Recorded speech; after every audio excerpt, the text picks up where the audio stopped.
औज़ुबिल्लाहि मिनश्शैतानिर्रजीम बिस्मिल्लाहिर्रहमानिर्रहीम। नाज़रीन अस्सलामु अलैकुम वरहमतुल्लाहि वबरकातुहू। हम फिर से इस्तकबाल करते हैं आपको हमारे शो में। शो का नाम है जन्नत का खूबसूरत रिश्ता।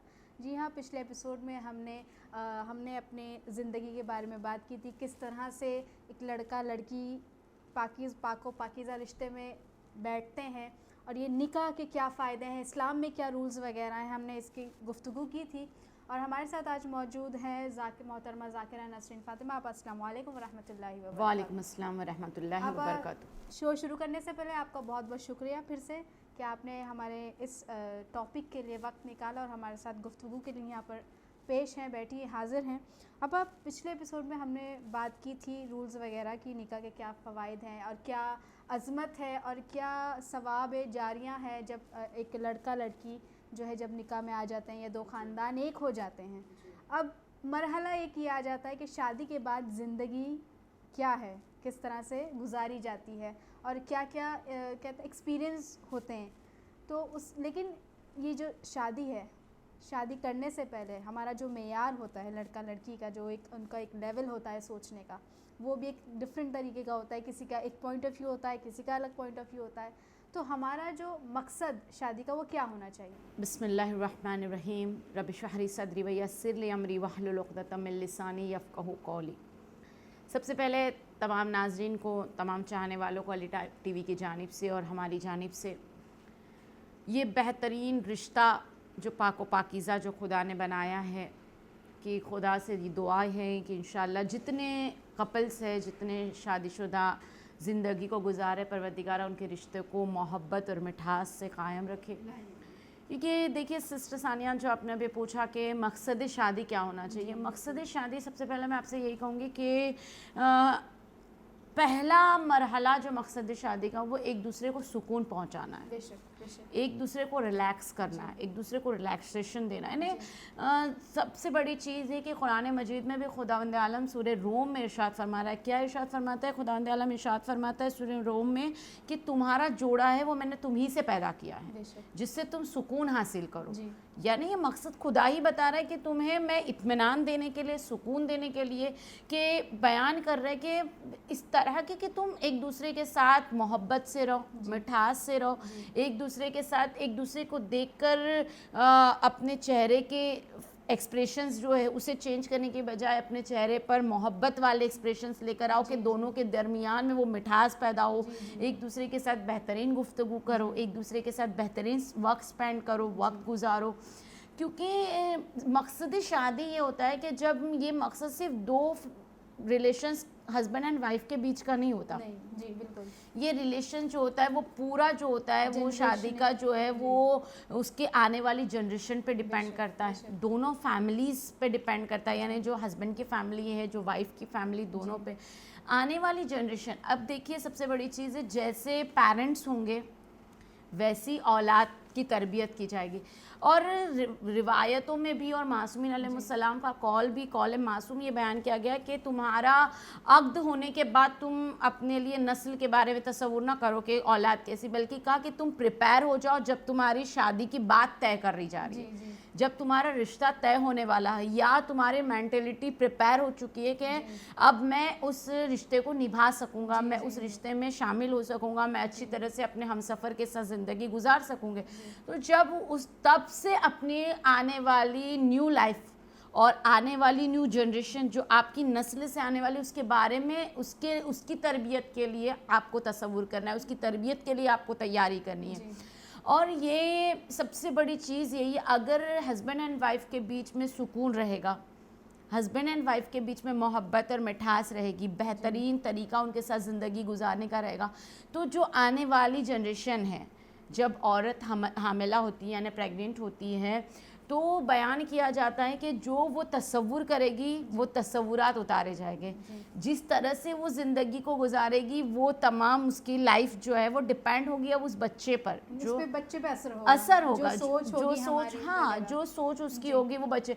इसीलिए तो मासूमीन अलैहिस्सलाम का कौल मासूम है कि हामिला जब कोई प्रेग्नेंट हो जाता है तो उसके लिए ज़रूरी है कि वो खुशी के माहौल में इख्तियार करे, अपना वक्त जो है वो खुशी के माहौल में गुजारे, वो खुशियों में रहे, वो इबादत ज़्यादा से ज़्यादा करे, वो कुरान मजीद की ज़्यादा से ज़्यादा तिलावत करे। क्यों? कुरान को पढ़ने से दिल को सुकून मिल रहा है, कुरान इबादत करने से, खुदा की इबादत करने से हमारे दिल को सुकून मिल रहा है। तो कहा कि सिर्फ प्रायोरिटी वाइफ की नहीं है कि अपने शादी के मकसद को कामयाब बनाने के लिए, प्रायोरिटी हस्बैंड की भी उतनी ही होती है कि किस तरह से अपनी शादी को कामयाब बनाना है, किस तरह से उन्हें आगे प्रोसेस करना है, किस तरह से उन्हें आगे की लाइफ आगे गुजारनी है। देखिए, मैंने अपने जितने शोज़ हमारे गए उनमें मैंने सब्र और शुक्र दोनों को लेवल रख के चलना है। सब्र भी उतना ही करना है, शुक्र भी उतना ही करना है, यानी हमें इन बातों को समझना है।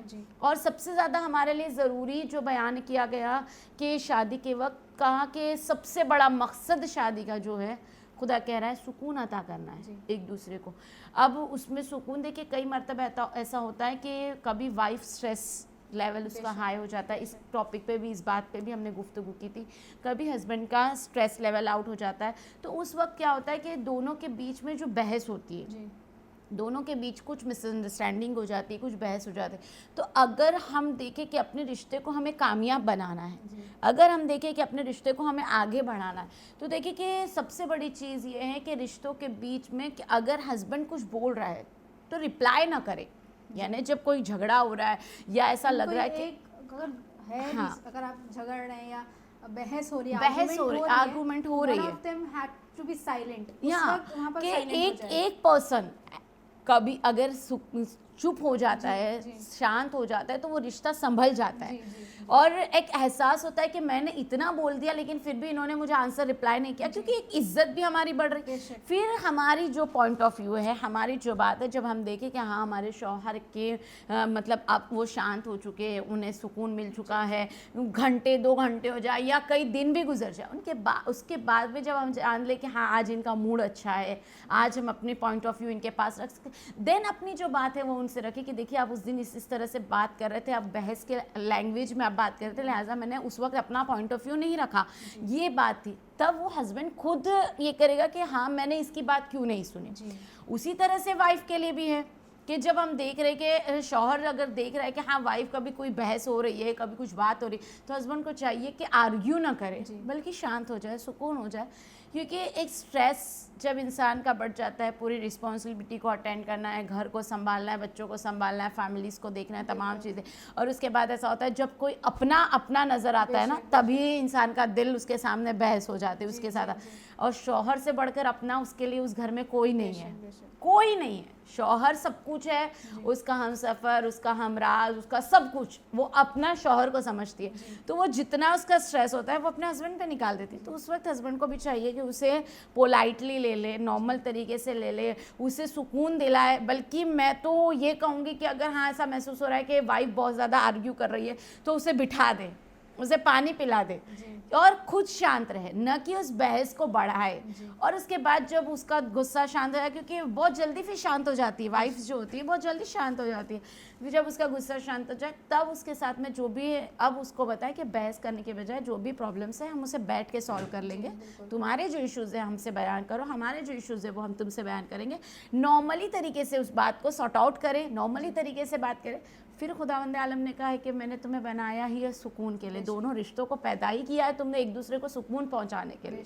कहा कि देखिए जब बात निकली है तो मैं बयान करती चलूँ कि हस्बैंड एंड वाइफ का जो पाकीज़ा रिश्ता है, उसके बीच में जो उनकी दिल की चाहत होती है, जो उनके दिल को ज़रूरत होती है हस्बैंड एंड वाइफ के रिलेशंस को पूरा करने के लिए, हस्बैंड एंड वाइफ को चाहिए उसके लिए भी वक्त निकालें। अगर वो वक्त निकलेगा, अगर वो एक दूसरे को अपना टाइम देंगे, अगर वो अच्छी तरह से एक दूसरे के साथ अच्छी तरह से उस रिलेशंस को मेंटेन करेंगे, उस रिलेशंस को हैंडल करेंगे, देन फिर वो उस रिलेशंस के बीच में, हस्बैंड एंड वाइफ के बीच में मोहब्बत बहुत बढ़ती है, सुकून बहुत बढ़ता है। और फिर खुदा तो वाकई है कि जो मोहब्बत डालने वाला है, खुदा ने करार ही दिया है कि मैंने इस हलाल रिश्ते को मैंने तय किया है, तो मैं इनके बीच में मोहब्बत को पैदा करूँगा, मोहब्बत को डालूंगा। तो ये बहुत बेहतर चीज़ है कि जब वो खुदा खुद मोहब्बत डालने वाला है, खुदा खुद मोहब्बत डाल रहा है, तो हमारे लिए ज़रूरी है कि हम ऐसे कुछ इंतज़ामात करें अपने हस्बैंड और वाइफ के बीच में कि जिससे उन्हें सुकून हासिल हो सके, सुकून मैसर हो सके। अब आपने जैसे कहा कि खुदावंद आलम ने पाको पाकीज़ा रिश्ता बनाया, मोहब्बत को पैदा किया। मोहब्बत एक वो रिश्ता है कि जो हर रिश्ते में पाया जाता है।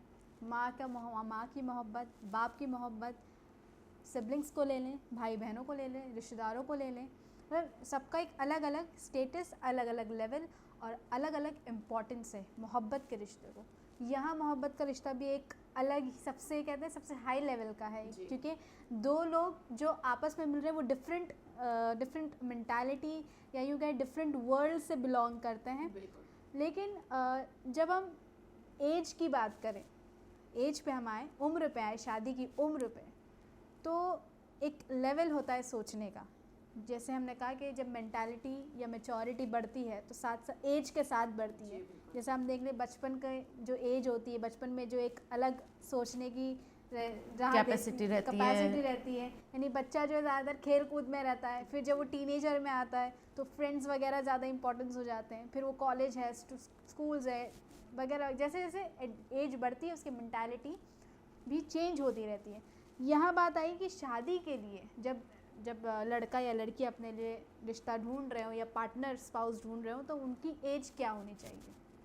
देखिए, बहुत खूब आपने सवाल किया है कि आज की यूथ जो है ना, वो आज अगर हम सोचे तसव्वुर करें तो आज वो ये चाह रहे हैं कि सबसे पहले हम कुछ बन जाए। बिल्कुल, बेशक। हाँ, हम अपने स्टेबल हो जाए, हम सेटल हो जाए, हमारे पास अपना मकान हो, अपना घर हो, अपनी लाइफ को अच्छी तरह से हम, यानी एक वो सोच रहे कि मैं अपने लाइफ पार्टनर को एक अच्छी लाइफ दूँ। ये सोचकर एक एज जो है ना उसके अंदर बहुत ज़्यादा गैप आ जाता है।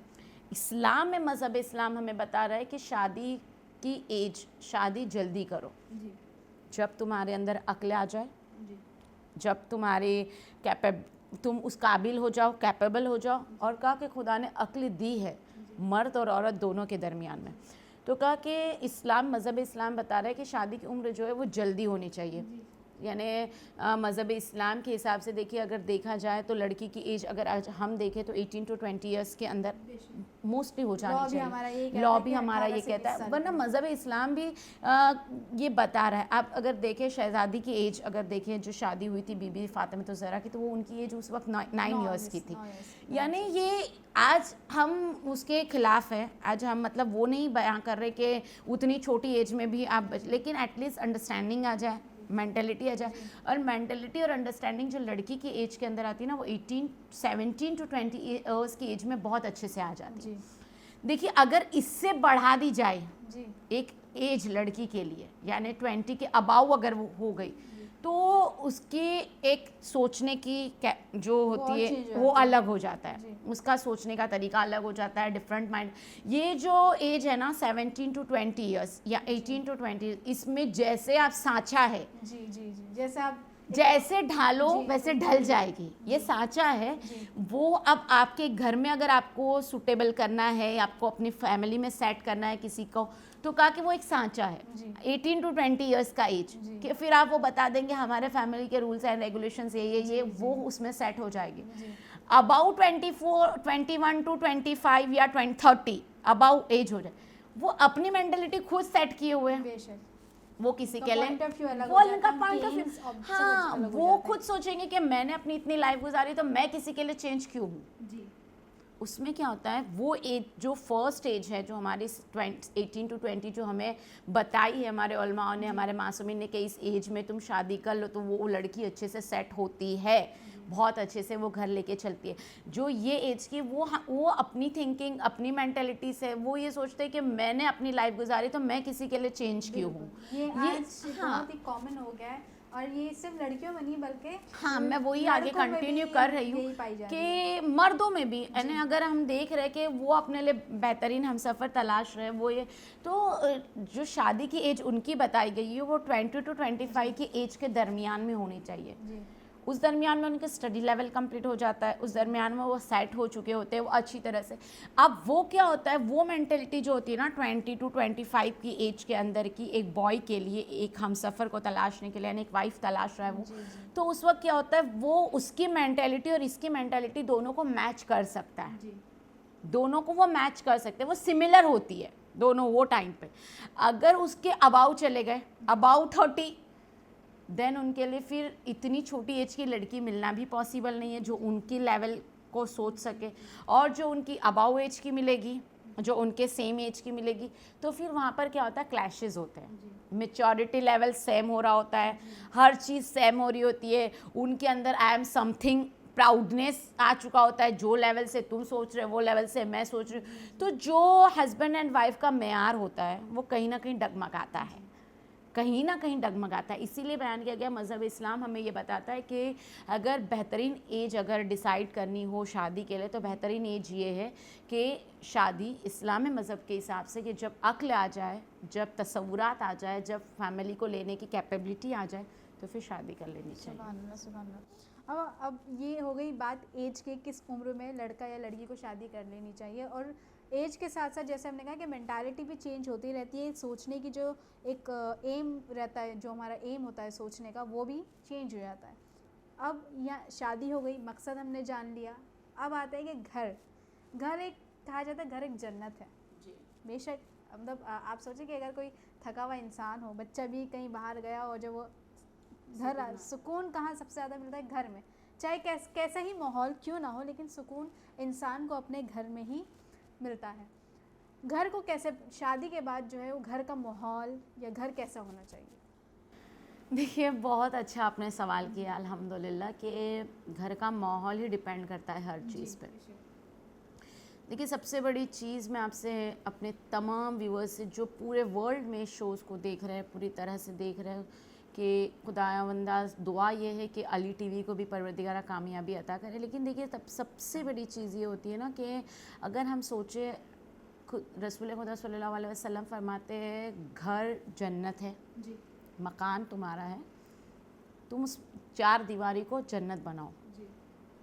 और जिस मकान में तुम ज़िंदगी गुजारे उसमें सुकून से ज़िंदगी गुजारो। देखिए, फ़र्स्ट थिंग हमारे लिए घर जो है, हम जिस तरह से उसको जो अपने क्वेश्चन किया है कि किस तरह से हम उसे बनाएं, सबसे पहली चीज़ देखिए कि जिसके साथ हम शादी करके लेकर आ रहे हैं, किसी की वाइफ को, अपनी वाइफ है जो किसी की बेटी है, किसी की बहन है, और ये सबसे बड़ी रिस्पॉन्सिबिलिटी है क्योंकि आपको हिसाब देना है खुदा को कि आपने किसी की रहमत उठाई है जो आपके लिए अब नेमत भी बनी हुई है, आपके लिए परवरदिगार आलम ने आपके लिए सुकून बनाया है, इत्मीनान बनाया है, आपके घर की जीनत बनाई है।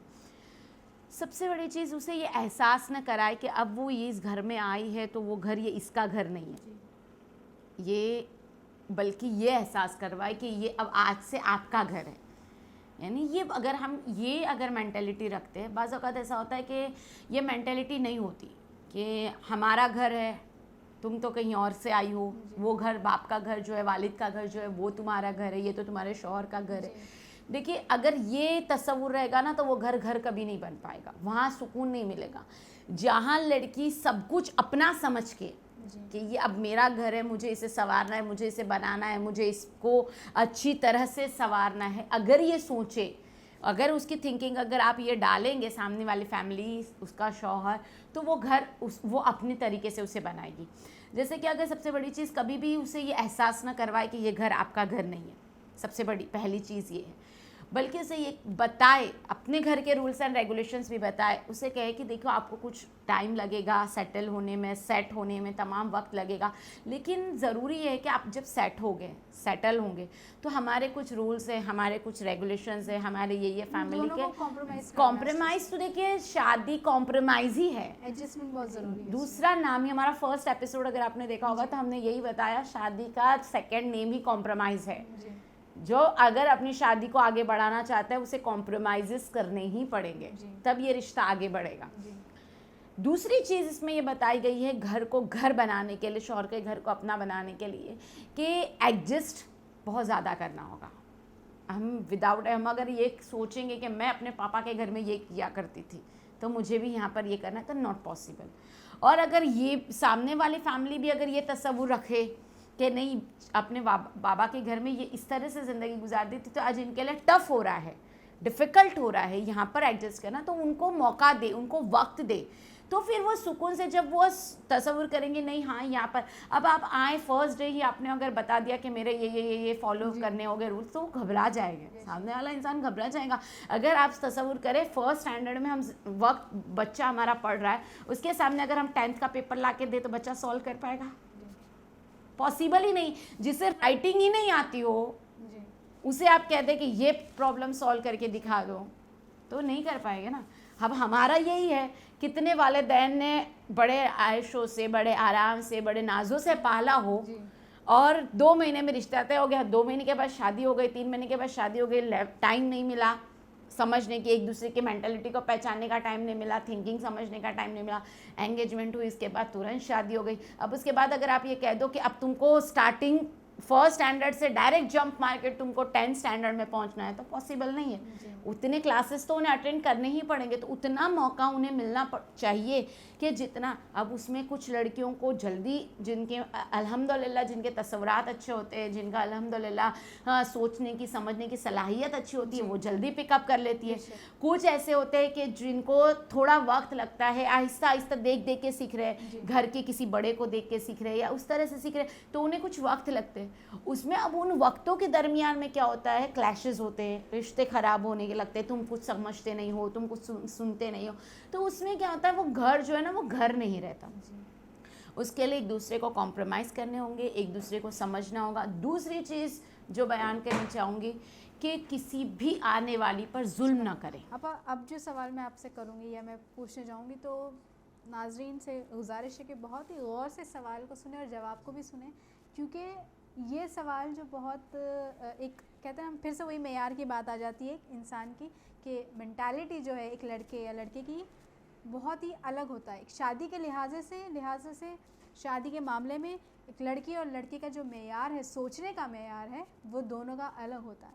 सवाल ये है कि शादी को हैप्पी मैरिड लाइफ कैसे बनाया जाए, क्योंकि जहाँ तक अगर हमारे आज की यूथ की बात करें, या यूँ कहें कि जो हम सफ़र अपने लिए ढूंढ रहे हैं, तो ये सोच के चलते हैं कि शादी के बाद जो हमारी लाइफ होगी बहुत ही हैप्पी, बहुत ही फेरी टेल वाली, के जैसे कि फेरी टेल का एग्जांपल देंगे, ऐसी होनी चाहिए। तो उसमें आप क्या? बहुत खूबसूरत क्वेश्चन आपने सिस्टर सानिया मुझसे पूछा है कि हैप्पीली मैरिड लाइफ कैसे बनाएं। वाकई ये आज अगर हम, ज़रूरी है, बहुत ज़्यादा ज़रूरी है कि अपनी मैरिड लाइफ को हैप्पी बनाएं, क्योंकि ये माशरा, ये दौर, या ये कहा जाए, देखिए सबसे बड़ी चीज़ हैप्पीली मैरिड लाइफ की अगर गुजारना है ना, तो फर्स्ट थिंग इज़ कि एक दूसरे की इज्जत करें, रिस्पेक्ट करें। जी। किसी के सामने हस्बैंड एंड वाइफ को ज़रूरी है कि एक दूसरे को किसी के सामने बेइज्जत ना करें। देखिए किसी के सामने का से मुराद, मैं आपके सामने एक छोटा सा बात करूंगी कि अभी हम अपने पेरेंट्स के साथ में भी दस्तरखान पे बैठे हुए, सुफरे पे बैठे हुए, कुछ आर्ग्यू हो रही है, कुछ बात हो रही है, तो बाज़ औक़ात ऐसा होता है ना कि हस्बैंड वाइफ यानी अपने पेरेंट्स को कहते कह देते हैं कि हाँ इसको कहाँ समझ है, या वाइफ अपने हस्बैंड के, मैं तो कितनी मर्तबा भी इनसे कहूँ ये कहाँ मेरी सुनते। यानी ये जो छोटी वर्ड्स भी है ना, ये छोटे वर्ड्स भी इट्स वेरी इफेक्टिव। मत बोलो एक दूसरे के लिए, दस्तरखान पर हो, फैमिलीज़ के साथ हो, तो एक दूसरे की कभी बेइज्जती मत करो, बल्कि एक दूसरे की इज्जत करो। देखिए अब बाज़ औक़ात ऐसा होता है कि हम अपनी वाइफ को, हस्बैंड को चाहिए कि अपनी वाइफ को अच्छा बताए कि हाँ देखो अल्हम्दुलिल्लाह कितने अच्छे से इन्होंने सुफरा बिछाया, ये मेरा अल्हम्दुलिल्लाह बहुत केयर करती है, मेरी अच्छी तरह से मेरी मदद करती है, तमाम चीज़ें। या वाइफ को चाहिए कि अपने हस्बैंड के बारे में अच्छे से अच्छी अपने पेरेंट्स के सामने उनकी इज्जत को बढ़ाए कि ये मेरा बहुत ख्याल करते हैं, तमाम चीज़ें। इससे क्या होगा कि ये लाइफ जो है ना उनकी हैप्पीली गुजरेगी। अगर जहाँ पे छोटी छोटी बातों में भी एक दूसरे की इंसल्ट करने लगे ना, वहाँ पर सबसे बड़ी चीज़ है कि मैंने आलिमों से सुना है कि आलिम बयान करते हैं कि अपनी अगर लाइफ को हैप्पीली मैरिड लाइफ गुजारना है तो अपने घर को मिलिट्री ग्राउंड मत बनाओ जहाँ पर झगड़े हो रहे हो, मिलिट्री का बहस ना हो, मिलिट्री ग्राउंड मत बनाओ, बल्कि अपने घर को जो है ना वो मोहब्बत वाला बनाओ, मोहब्बत से एक दूसरे से पेश आओ, एक दूसरे के साथ मोहब्बत से बात करो। तो कहा कि सबसे बड़ी चीज़ ये है। दूसरी चीज़ इसमें बयान की गई, हस्बैंड और वाइफ को चाहिए कि अगर मैरिड लाइफ अपनी हैप्पीली लाइफ बनानी है उसको, तो उनको चाहिए कि एक दूसरे को मुश्किल वक्त में एक दूसरे का सपोर्ट करें, एक दूसरे का सपोर्ट सिस्टम बन के खड़े रहे। देखिए अभी मैं सबसे बड़ी चीज़ आपको ये बयान कर दूँ, अभी लॉकडाउन के पीरियड में हमें कई फैमिलीज़ ऐसी हो चुकी है कि जिनके हस्बैंड के पास मतलब अगर बिज़नेस था तो वो बिज़नेस जो है वो एक लेवल पे था तो वो कम हो गया, या कहीं ऐसे जो जॉब थे तो उनके पास जॉब्स की सैलरी नहीं आई, कुछ हस्बैंड ऐसे जिनको जॉब से निकाल दिया गया। फाइनेंशियल इश्यूज बहुत हैं। हाँ, जी। फाइनेंशियल इश्यूज होने की वजह से क्या होता है, घर का जो पूरा हमारा जो माहौल होता है ना, वो बैलेंस जो होता है वो बिगड़ जाता है, डिसबैलेंस हो जाता है। अब जो खर्च चल रहा है वो चल रहा है, लेकिन अब उसमें हमारे लिए ज़रूरी है कि अगर ऐसे वक्त में हस्बैंड को सपोर्ट की ज़रूरत है फाइनेंशियल इश्यूज़ के टाइम, तो एज इट इज़ हम वाइफ है जो उनको ये ना करे, डिसअपॉइंट ना करे, बल्कि उनका इंकरेज करे कि हाँ देखिए कोई फिक्र ना करने की बात नहीं है, इंशाल्लाह ये महीने में आपने इतना दिया ना, इतने में भी हम अच्छे से घर चला लेंगे। ये हम बताएं उन्हें। अगर हम अपने हस्बैंड की ही दी हुई कमाई अगर हम सेव करके रख रहे हैं, हमारे पास है, हमने अच्छे से बना के रखा है, बैंक बैलेंस बना के रखा है, या कुछ वाइफ्स ऐसी होती है जो हस्बैंड मंथली इनकम देते हैं उसमें से कुछ सेव करके रखती है ताकि मैं अपने लिए कोई गोल्ड रिंग खरीदूँ या गोल्ड की कोई चीज़ खरीदूँ। तो अब जब हम देख रहे हैं कि मेरे हस्बैंड को ज़रूरत है तो हम वो पैसे हैं वो उनको निकाल के दें कि देखिए जो आप ही ने दिए थे, जो हमने सेव करके रखे थे, तो आज इसकी सबसे ज़्यादा सपोर्ट इसके लिए कि घर को संवारना है, घर को संभालना है, फाइनेंशियल इश्यूज़ है, तो वो सपोर्ट सिस्टम खड़ा हो, तो वो हैप्पीली मैरिड लाइफ। अगर हम देखें कि आज अगर ऐसा हमें महसूस हो रहा है कि कंडीशंस ऐसी है कि कहीं ऐसा लग रहा है कि हाँ वाइफ के पास जॉब है या हस्बैंड के पास नहीं है, तो ऐसे में वाइफ को चाहिए कि अपने हस्बैंड को सपोर्ट करे, या वाइफ की जॉब चली गई है, हस्बैंड के पास जॉब है, तो ऐसे में चाहिए कि हस्बैंड ये सोचे कि ये अपने पास जब उसकी जॉब थी, उसके पास जब इतनी उसके पास इनकम आती थी तो वो अपने लिए ये खरीदती थी, आज उसके पास नहीं है तो मैं उसे वो चीज़ें अता करूँ। तो ये तमाम चीज़ें जो होगी ना, उससे क्या होगा, लाइफ बहुत पोलाइटली गुजरेगी, मोहब्बत वाली गुजरेगी एक दूसरे के साथ, और बहुत हैप्पीली जाएगी। देखिए ये सपोर्ट बहुत ज़्यादा ज़रूरी है, सपोर्ट करें।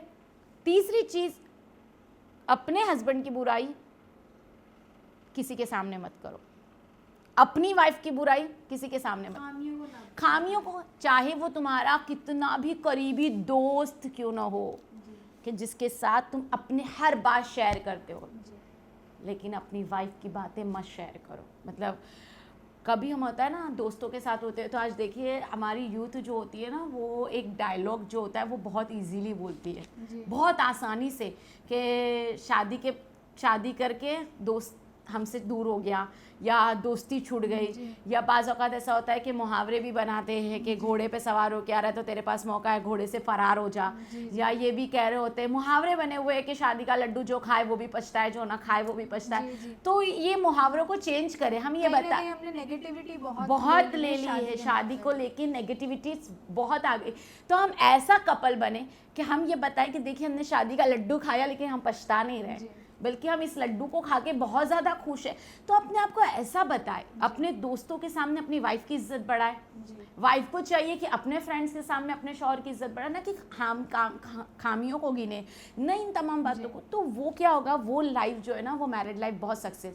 चौथी चीज़, अपने बच्चों के सामने कभी आर्ग्यू ना करें, हस्बैंड एंड वाइफ को चाहिए कभी आर्ग्यू ना करें, बच्चों के सामने तो बिल्कुल ना करें। बाज़ औक़ात ऐसा होता है ना कि बच्चे तो अलग हो जाते हैं, पेरेंट्स के बीच में तलातुम पैदा हो जाते हैं, वो अब एक दूसरे से रूठ के बैठ जाते हैं, जिन्हें बच्चे फिर मना रहे होते हैं। तो ऐसा काम भी ना करें कि, क्योंकि जो हम करेंगे ना वो बच्चा हमें देख के सीखेगा। बस आज देखिए, अगर सबसे ज़्यादा चीज़ें ज़रूरी है कि अगर किसी के रिश्ते की बात आती है ना, तो कोई यूथ जो है ना वो इनकार कर रही है कि नहीं हमें शादी ही नहीं करनी। जब उनसे पूछा गया क्यों शादी नहीं करनी, कहेंगे हम इतनी मर्तबा अपने माँ बाप को लड़ते हुए देख चुके हैं ना कि अब हमें वो लाइफ पार्टनर चाहिए ही नहीं। मैंने बयान किया था, लाइफ पार्टनर सुकून दे रहा है तुम्हें, इत्मीनान दे रहा है, तुम्हारी थॉट्स बहुत ज़्यादा, हाँ, तो वो चीज़ ना करें कि जिससे हमारे बच्चों पर कोई गलत इंटेंशन हो, कोई गलत बात आए, वो चीज़ ना करें। हमारे हैप्पीली मैरिड लाइफ को गुजार, देखिए हैप्पीली मैरिड लाइफ ये नहीं है कि शादी के 5 साल तक गुजारी जाती है, happily married life full life है, जब तक आप कब्र में दोनों में से एक नहीं चला गया, उस वक्त तक आपकी लाइफ ऐसी होनी चाहिए कि मिसालें दी जाए कि हमने अपने पेरेंट्स को, अपने रिश्तेदारों को, अपने दादा दादी को उस लेवल पर देखा है कि उन्होंने एक दूसरे का सपोर्ट सिस्टम किया, उन्होंने अपनी लाइफ को बहुत अच्छे से गुजारा है। उसके बाद बयान किया गया कि ज़िंदगी भर साथ रहना, उन्हीं के साथ है, आपको लाइफ टाइम उन्हीं के साथ डिपेंड करनी रहना है, तो कहा ज़िंदगी भर साथ रहना है तो ये सोच रख कर हर काम करे कि मुझे इनके साथ ही पूरी ज़िंदगी गुजारनी है। अगर अभी नाराज़ हो जाएंगे तो कुछ देर के बाद देखिए, मैंने फर्स्ट सेकंड एपिसोड में भी बयान किया, रूठना मनाना ये रिश्तों में मिठास को पैदा कर रहा है, लेकिन इतना भी ना रूठ जाओ जी कि फिर उस रिश्ते को संवारा ही नहीं जा सके, उसको संभाला ही ना जा सके। जब आपको पता है कि मुझे लाइफ इनके साथ ही गुजारनी, इन्हीं के साथ रहना है, तो फिर उस लाइफ को निगेटिविटी को देने के बजाय उस लाइफ में पॉजिटिविटी लेकर आए, तो वो लाइफ बहुत अच्छे से जाएगी।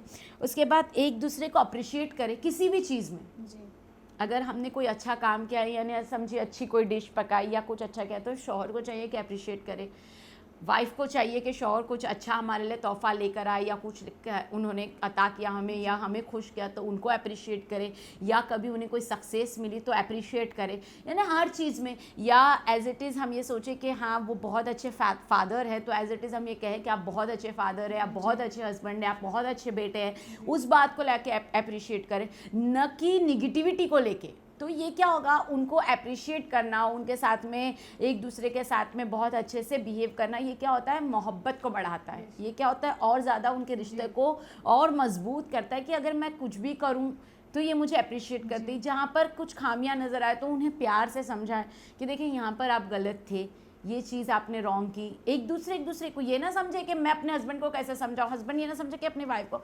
एक दूसरे के साथ कुछ टाइम अच्छी तरह से स्पेंड करता है जब वो, तब इंसान बयान कर, आज के यूथ को समझाने के लिए मैं बयान करती चलूँ, कहा कि अपने हस्बैंड और वाइफ को चाहिए कि एक दूसरे के साथ में मोहब्बत के साथ, जैसे अगर हम बहुत इजीली वर्ड अगर ले लें, लेकिन आज हम अच्छा नहीं लगता है बोलने के लिए, लेकिन कहा कि एक दूसरे के साथ हस्बैंड और वाइफ लिबास है एक दूसरे का, और एक दूसरे के दिल के हमराज है, एक दूसरे के साथ सब कुछ उनका शेयर है। उनके पेरेंट्स के बारे में इनको सब कुछ पता है, इनकी फैमिली बैकग्राउंड उनको सब कुछ पता है, इनकी लाइफ कैसे गुजरी वो सब कुछ उनको पता है, उनकी लाइफ कैसे गुजरी ये सब कुछ पता है।